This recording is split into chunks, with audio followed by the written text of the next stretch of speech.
Alan, we go to Swindon Town tomorrow night. Difficult game, but one to enjoy, one to look forward to. Very difficult game. To a club that's seen quite a transition, but still got really good players, and it will be a big test for us. But as always, we're hoping it's going to be a big test for them. And we've trained this morning, and the players are prepared and look really up for it. So it's going to be a good game, hopefully. We spoke last week, and we said actually once Wimbledon starts, the season starts, and it's bang, bang, bang, games, and this is it, isn't it? Yeah, you don't get too much time to dwell on what's gone right and what's gone wrong. You just have to look forward all the time, and we've kind of done that. We've taken what we did well on Saturday and tried to focus on that, and then obviously we've looked at Swindon and how we think they're going to play and what we're going to do to deal with it, and then hopefully go and play. I think we can be better than we were Saturday, so that's all we need is a progression from Saturday. How do you view the Capital One Cup or League Cup, and how have you always viewed it as a manager?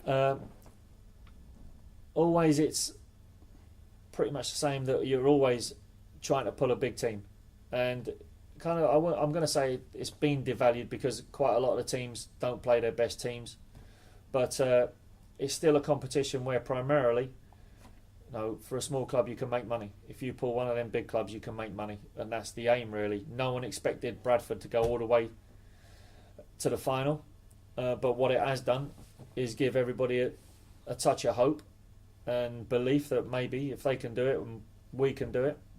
But again, Bradford probably never expected to be there themselves, but again, the revenue that they have created just from that run has been, outstanding really.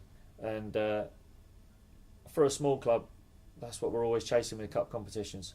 Can we go as far as we can to earn as much money as we can, and then hopefully that money comes back into your squad a little later on when you need it. Going back to the squad you got now, how are we looking fitness wise? Yeah, we're fine. It's just poke really.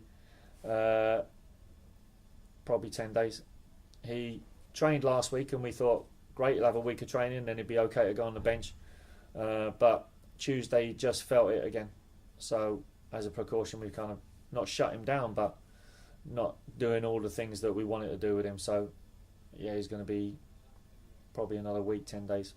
And obviously the lads have played their first real game of football. The sort of aches and strains must be slightly different to pre-season aches and strains. I think mentally more than anything, because it is so I must admit, I'm really tired Saturday night and Sunday, and it is just mentally more than physically, I think. I mean, we all know that the players can run around and we all know that they're fit, but it's just the other part of it. All of a sudden we've got a crowd that in pre-season really want you to win, but it's pre-season, so they're not really up for it, whereas on Saturday the crowd were really up for it, and both sets of supporters, so it just adds a little bit more to it, and mentally it becomes more taxing than the pre-season games, and obviously way more important. Just a final question, you've built together what is looking like a really impressive and exciting squad. Is that you content now, or are you still looking? I don't think so. No one's going to, definitely the board members aren't going to like that, but I don't think so. I think if you can improve it, then you have to be seen to be trying to improve it all the time. And I want a squad that's comfortable working together, but I also want a squad that's being pushed, and if I can improve it, I'll definitely try. Obviously, budget is tight, so within those realms, I'll be a fool to say if there's not a good player comes up that we can afford, then I'm going to go and try and get him. And flip side, is there any thoughts perhaps giving some people out on loan or something like that? We'll see how it goes, and we'll probably give it 10 games or something like that, and then